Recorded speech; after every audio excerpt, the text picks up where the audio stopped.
it's author Jean Oram here with another chapter from the Cupcake Cottage. I'm here with Fish, and Kitty Solo is hiding just off screen, and we've got another chapter here today. It's a long one, so cozy in. We are on chapter 11. If you missed any of the chapters previously, just click down below and I've got a link to the beginning of the book. Here we go, let's get in. Fishy pushing, she wants her love.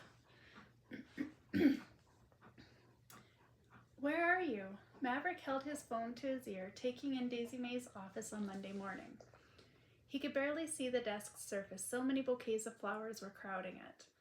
The wall to his right was partially hidden by a stack of delivery boxes and wrapped gifts. There had been nothing at his house. The only traffic down his gravel road was himself, his hired hand, and the occasional brave courier driver who delivered something that far to town when he saw Maverick's name on the package. He'd stopped doing that, though, and instead ordered everything under a pseudonym or to his mother's, which meant that Daisy-Mae was likely getting all of their gifts. Then again, he hadn't been in the locker room yet today. He made a note to get there before the rest of the team, so they wouldn't tease him too hard if it was even a quarter as overwhelming as Daisy-Mae's office. I'm working from home. Why? He nudged aside some lilies and set down the coffees he brought for them to share. I couldn't get in. Something wrong with your car? No, it's insane here. I got swarmed. Maverick moved to the window of her fourth floor office, peering down at the crowd of reporters blocking the front doors. Didn't you use your pass to get into the private entrance? The building had a fenced and gated private lot in the back, which was monitored by a security guard. That's for players and management. That's you. Before she could protest, he added, You have an ID card, don't you? Not like security wouldn't know who she was. Men noticed Daisy-Mae, and any employee worth their salt would definitely know her now, thanks to her very public engagement to the team's captain. I didn't realize I could park back there. Maverick smiled. Even if you tried, you couldn't take the down-home gal out of a gal like Daisy-Mae. It was one of the reasons he adored his fiancée so much. Fiancée. He was getting used to calling her that. It had been only 4 days, but the word hadn't lost its powerful kick. Are you in my office? She asked. I am. The place looks like a florist. You have a lot of gifts, too. We do. He moved over to the wall and began reading the tags, telling her who some of the gifts were from. Maverick chuckled with fondness at a familiar name. Who's that? The first referee to eject me from a game. He says on here that you'll need this. He nudged the box, curious what was inside. Do you want to bring some gifts home with you? He eyed the room. I didn't drive my truck today. It's that crazy? Understatement. It was flattering, but not surprising. The world loved Daisy-Mae almost as much as he did. He put her on speaker while he sorted a few gifts into come home tonight piles. How's your new desk working out? Don't laugh, but I'm actually working on the couch. Before he could say he told her so, she said quickly, but it's only because I keep getting deliveries here too. The couch is closer to the door. And awesome to work from, he pointed out. The desk is okay, but it feels, I don't know, formal. Are you going to work from home more often? Well, the commute has lost its thrill, especially since I'm no longer sharing it with Violet. I hear you. And it would be even less thrilling once they started a family. But he couldn't see either of them living in the city permanently. He'd only been back in the country for a few months, but had no plans to leave. So, what are you going to do? Miranda said I could try working from home until it settles down a bit. So, here I am, I guess. Then I was thinking, if I can swing it financially, Vi and I can get a little holiday trailer in the city. Although she doesn't sound as keen as she did a few weeks ago. With Violet? What about him? A holiday trailer. He envisioned it parked behind the arena, sort of like trailers for actors when they were working on location. You know, just something simple and cute. Not one of those big monstrosities. You can get an old one for pretty cheap, and then you park them in a campground and pay a monthly rate. No. He almost laughed. But over the years, he'd figured out Daisy-Mae worked a lot of jobs, not for a lack of things to do. She wasn't raking in millions of dollars a year like he was. You're the fiancé of an NHL star. You're almost a celebrity. He wondered if that warm, gooey feeling in his chest whenever he... I gotta turn the page. Thought of her as his fiancé would ever fade. He hoped not. He peeked through the blinds again. We'll get an apartment close by.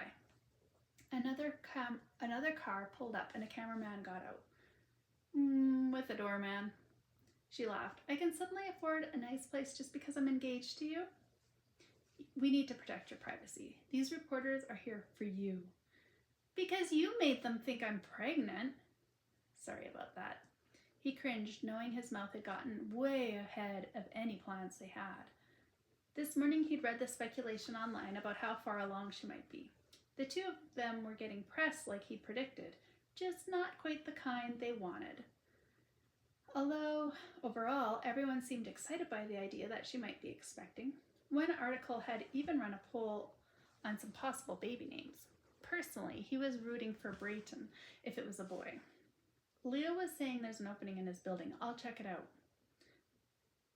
This job is my only income stream, Mav. If I screw it up... What are you talking about? You won't screw it up. But if I do, won't happen. What if all of my ideas dry up? I mean, once we have this band stuff all working, it's just rinse and repeat. Sadness filled her voice. What will they need me for? I haven't even been to college. I'd be the first to get the axe when they're looking to trim my department. Maverick paused, considering his words before deciding to simply be blunt. Are you freaking out? No. Come on, Froggy. She sighed at the nickname. Tell me. I'm just overwhelmed. Yeah? He sat in one of her chairs and crossed an ankle over his knee, pulling one of the coffees from the lilies and taking a sip. Pour it all on me. Everything's so fast, and everyone wants to know our plans. I'm used to having everything laid out and various speeches at the ready when there's this kind of attention. In pageants, I prepared for the onslaught, and it was predictable and short-lived. Her voice shook. I don't know where we're getting married, or when I'm moving in, or even where we'll live, how many kids we want. I don't even know how to act like your fiancé. Just be yourself. Her voice was small when she said, I don't know how to do that. It's not just walk on stage and smile at the lights, then go back home and be a nobody. This is constant. Maverick's heart dropped, and he sat forward. He checked his watch, calculating how quickly he could make it to her side. He had an afternoon practice, and the soonest he could be there to help settle and reassure her wouldn't be until after supper. They needed to get married sooner rather than later. He also needed to fix this. And the first thing he could do was buy her some privacy or downtime. I'll get us an apartment in the city and hire a driver for the days we don't want to drive back home, he said. I'll bring some of the gifts back to Sweetheart Creek tonight. Then we'll sit down and figure out the details and make a plan. We'll have a united front to present to those who ask.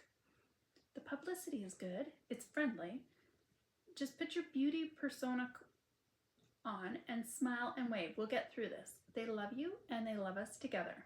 She sighed. Mav, they're going to figure out that I'm poor and uneducated. I'm so afraid I'm going to screw up without even realizing it. This is a different world for me. Whoa, you are doing amazing things here at work and nobody is saying otherwise. You're amazing. Sensing she wasn't fully convinced, he added, You're the only one to break my one-date rule in over 4 years, you know. That says a lot. Yeah, because Lewis said he'd kick you off the team if you didn't stick with me. He laughed with her, moving back to the window. The crowd showed no signs of subsiding. Okay, so maybe there was some outside pressure to kick us into gear, but we didn't have any problems agreeing to a second date, remember? I guess I broke your rule, didn't I? There was a smile in her voice, and Maverick felt like he could breathe again. He lowered his voice. But also, I want you to know that never, not even for one hot second, did I ever want to back out of a date with you. There was authority and confidence in her voice again when she said, We can't move in together, not until we're married. You're worried about our reputations? It already looks like a shotgun wedding or entrapment. He sat down hard, finally understanding. Daisy-Mae wasn't afraid of the attention. She was afraid that people might see her in the way her mother did, that she was desperate and poor and looking for a flashy life and had trapped him with a pregnancy. She saw herself as some small-town gal punching above her heart's pay grade when, in his mind, he was too. Fine. Separate places until we get married, but you need a place closer to work. And because this is my mess, I'm paying for it all. She didn't argue and he considered it a win. Just, don't stretch the engagement out, okay? Don't worry, she said warmly. I'll be the good wife. I'll wait until you're legally obligated to me before I bankrupt you. He laughed, knowing she'd never do such a thing, but his heart warmed as her voice turned more upbeat again. There was just one more thing to put the icing on the cake. Hey, Days? Landon got an offer this morning, a really sweet one. Just gonna take a sip. It is snowing outside. It's April, but it's snowing and snowing and snowing because I have to go to the city tonight. So, hey, why not have a snowstorm? Yay! All right, let's dive back in. No. Maverick turned to Lewis, who wouldn't meet his eye. He turned back to Rihanna. This is my interview.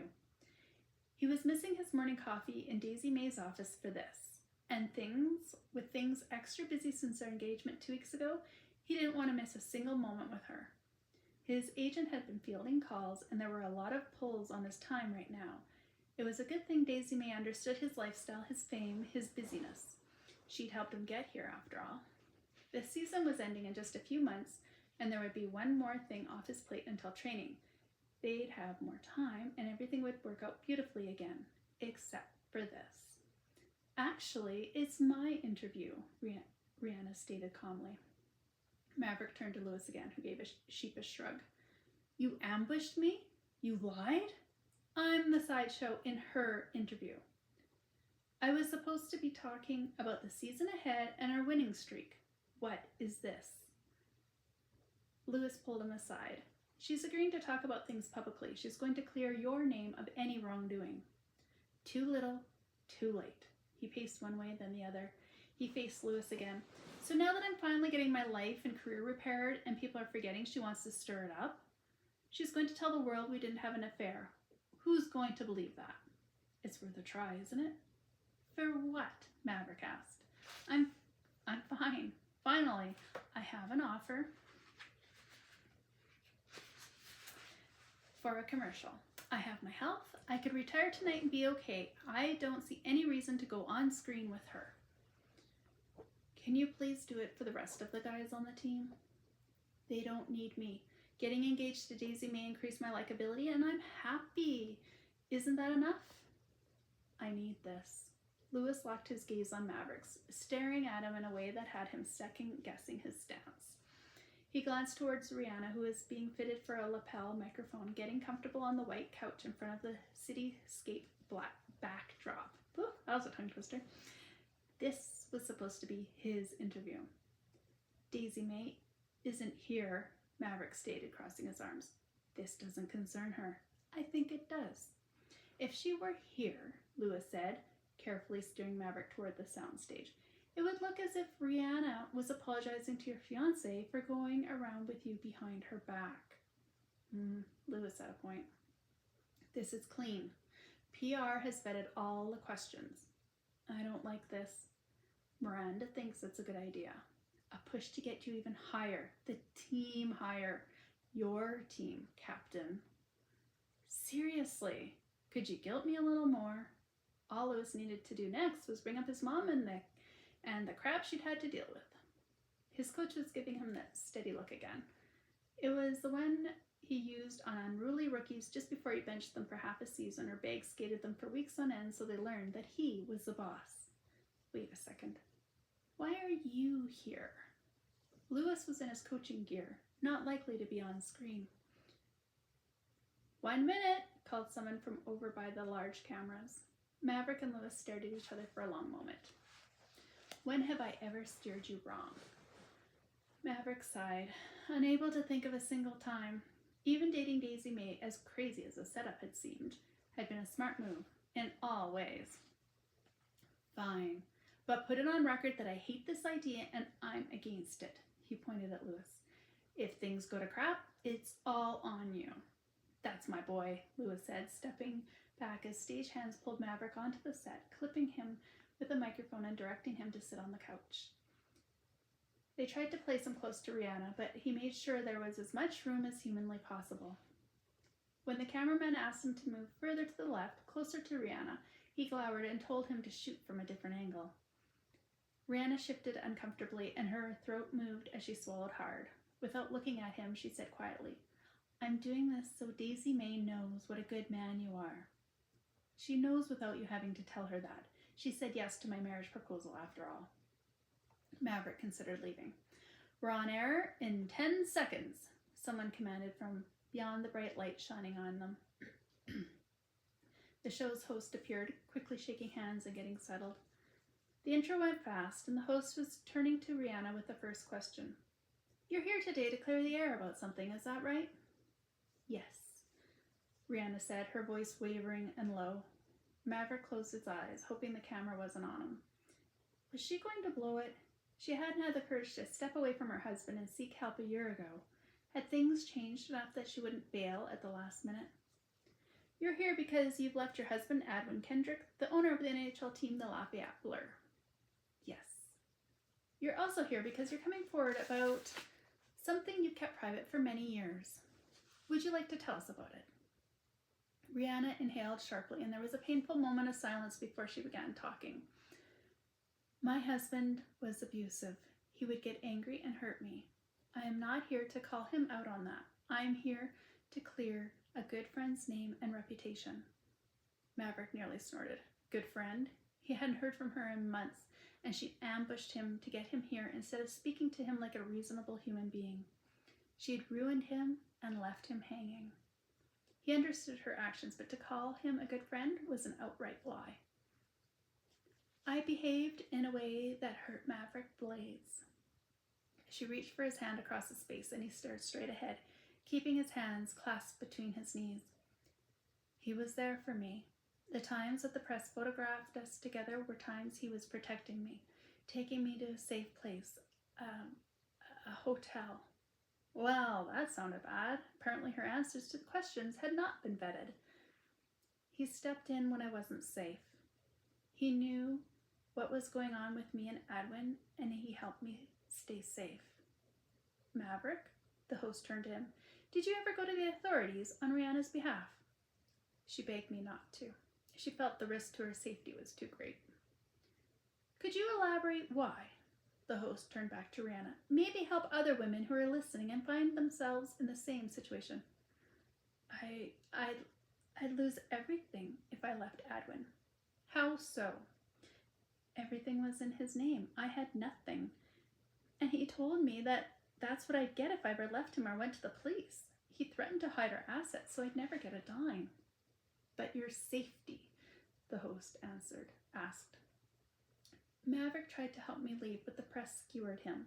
She stared straight at the reporter. Adwin targeted him and his career.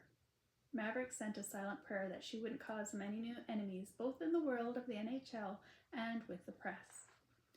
I was so caught up in my own world I didn't fully understand what was happening to Maverick. He took the brunt, but I couldn't step up and say the things were... She closed her eyes for a moment. The rumors made it bad at home, and I was afraid that if I said anything at all, about what was going on with Maverick and Adwin, that everything would come out and that I'd get hurt badly. And what about Maverick? The reporter asked gently. He was hurt. A tear escaped Rihanna's left eye. The reporter turned to Maverick. You almost lost your career? Maverick gave a small nod. He didn't want to talk about it, but seeing as Rihanna was having a breakdown to his left, he continued. My reputation took a hit, and people have treated me differently. I was traded, and I was pretty close to losing my career this year. Thankfully, the Dragons are doing a lot better than we were at the beginning of our season. He smiled, trying to lighten the mood. Rihanna was sobbing quietly, and he wasn't sure what to do. Nobody had prepped him for this. He didn't want to add to Rihanna's burden, but he wanted the stupid reporter to know that he and his colleagues had damaged his career. I think the worst part is that a lot of people assume the worst of me, people who didn't know me, and some who did. Do you regret keeping your silence? I think stepping forward would have made things worse, not just for Rihanna, but for myself. Nobody would have believed me, especially when I couldn't say why I was taking a married woman into a hotel. Even though I always left a few minutes later, there were never timestamps on any of the images that were published. He stared at the host for a minute. I'm sure there are people who will watch this today and won't believe me. That's the power of the press. People believe you when it's more interesting than the truth. The host toyed with his question cards, skipping one. I told Rihanna I'd keep her secret, keep her safe, and give her time so she could extract herself. Going public was never my call to make. He turned to Rihanna. I'm glad that you are in a safe place now. He's suing me, she said, her voice tight. I'll get nothing. I should have left earlier. Maverick turned back to the host, afraid he'd say something he'd regret. You seem very calm, the host asked. Are you angry? He saw a flash of Lewis's jacket out of the corner of his eye and caught himself before falling into the trap that was being laid. NHL star angry at the decimation of his reputation. That would be the headline. If I could go back in time, I would have chosen a different path? No. I have a mother. I have a fiancé. Both are women I love very much. If someone was hurting them and there was somebody who could step in and help, but didn't because it might come at a personal sacrifice, he shook his head. Sure, I sometimes wish someone else had stumbled upon Rihanna and her problems. He gave a weak smile before growing serious again. But I'm not the kind of man to turn his back. And I'm lucky I have a woman who knows who I am and loves me. She didn't need this show to tell her why. They went to break and Maverick removed his microphone. Without saying goodbye to Rihanna, he stood and walked out, his quads shaking with pent-up anger. There was only one person he wanted to spend time with right now. And if he was lucky, he could still catch her for a late morning coffee.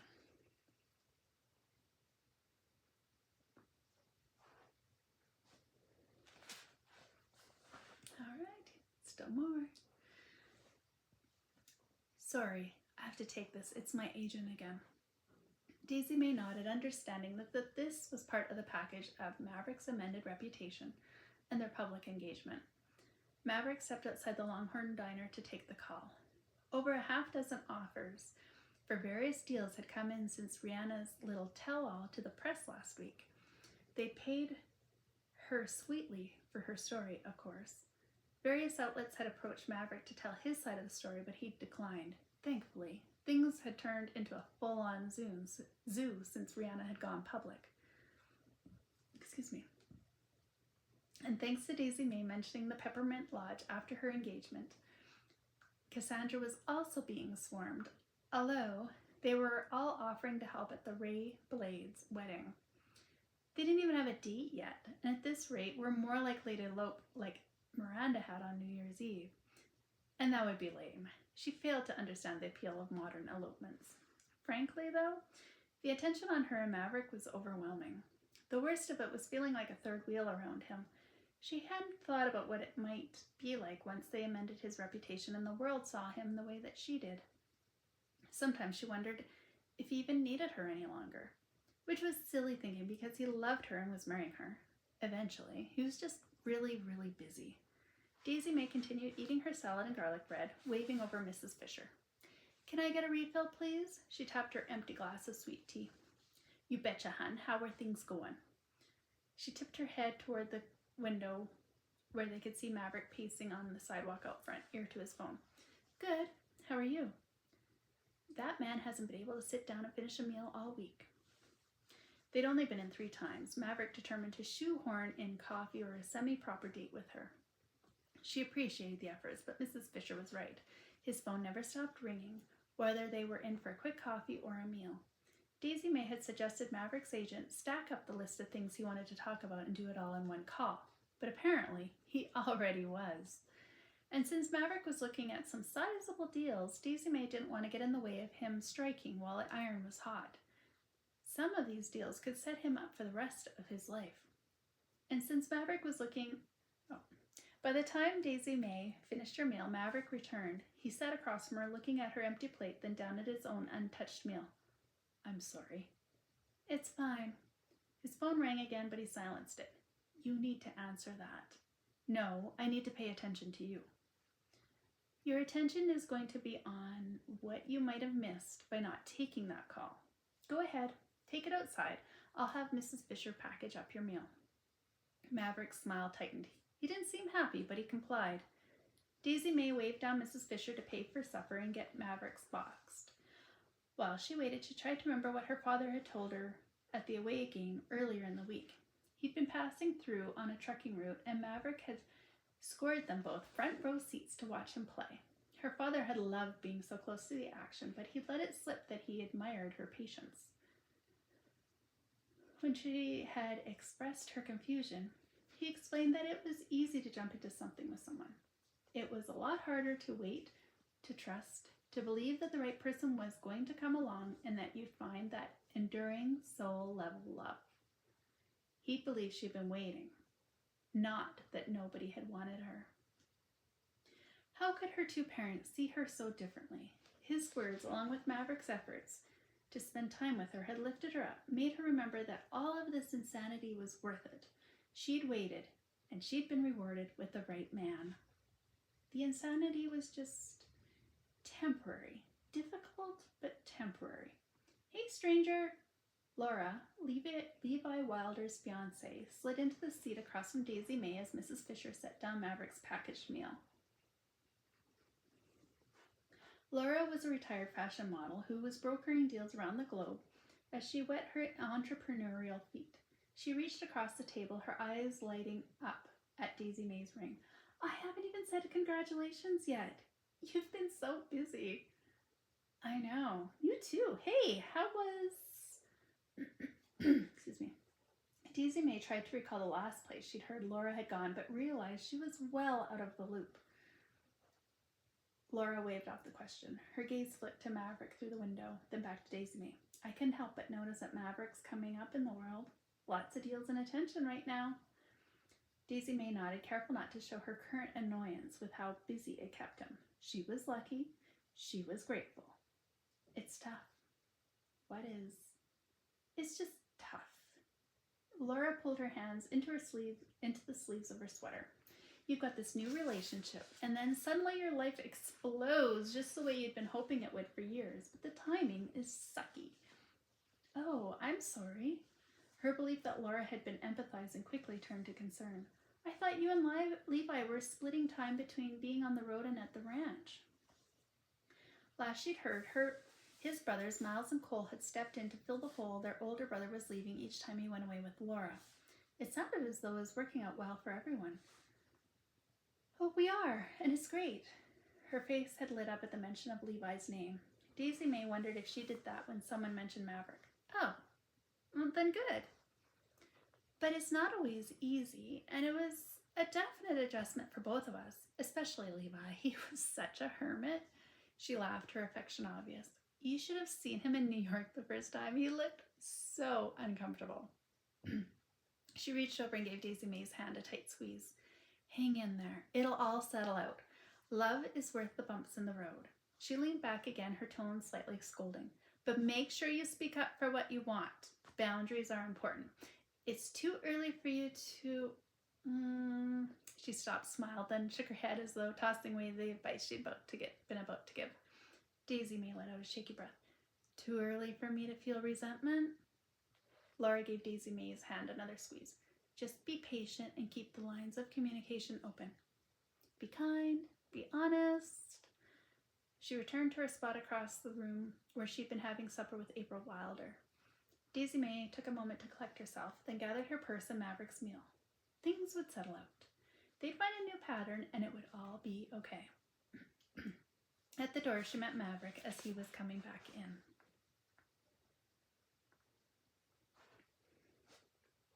She took one look at him and braced herself for more disappointment. "What's wrong?" He inhaled. Excuse me.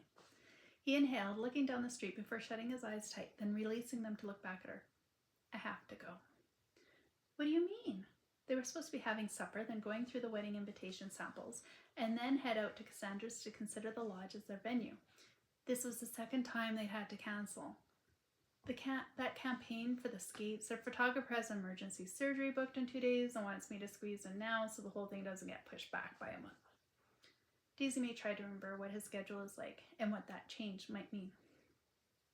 I have to fly to New York tonight. Tomorrow morning we're doing the shoot. But practice tomorrow morning. It wasn't like him to miss practice. Not for money. I can miss one. Was it just one, though? She feared it was the thin edge of the wedge. Why can't they hire a different photographer? They had planned their wedding around hockey. Their wedding. And now this was pushing aside their wedding planning and hockey? I don't like this. She caught herself. But it's not my decision, not my career. So go, get the photos taken. I'm sorry. Are you going to call Cassandra and tell her we're canceling again? If he was the one, always pulling out, he needed to be the one facing the disappointment from everyone. Yes, as his partner, she should be more giving, but she was working 2 jobs and commuting several days a week as well. Plus, trying to plan their late spring wedding with him. It was like Laura said, boundaries.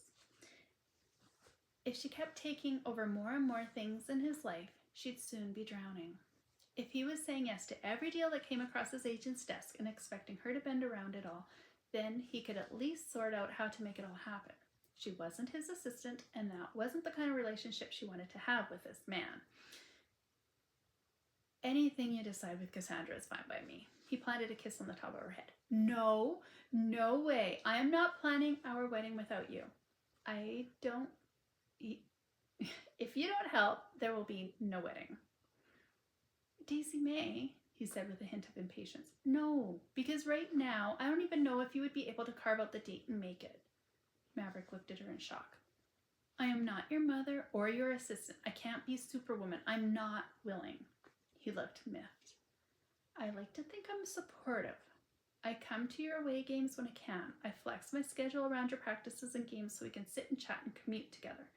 But I can't do all of this. I'm not going to put my entire life on hold. I'm not asking you to. She felt the statement hit her like it was the lead into a breakup speech. Look, we're a team, he said, the vein on his forehead bulging. I got you that apartment because you needed it, and it would make your life easier. I'm not even staying there because you don't like how it might look to the public, and I appreciate you looking out for me. I really do. But I need you to help me out a little too. Daisy-Mae closed her eyes, realizing he had a point. He didn't want to break up. He was just frustrated too. They both needed to give and take, and he was doing his best even though it felt like it wasn't enough. It was all just so exhausting. I'll talk to Cassandra, but the next appointment we make with her needs to be in pen, not pencil. And maybe... She waited until she had his full attention, hating what she was about to suggest. Maybe we need to push the wedding date back, just until things settle down. Oh, that's the end of chapter 11.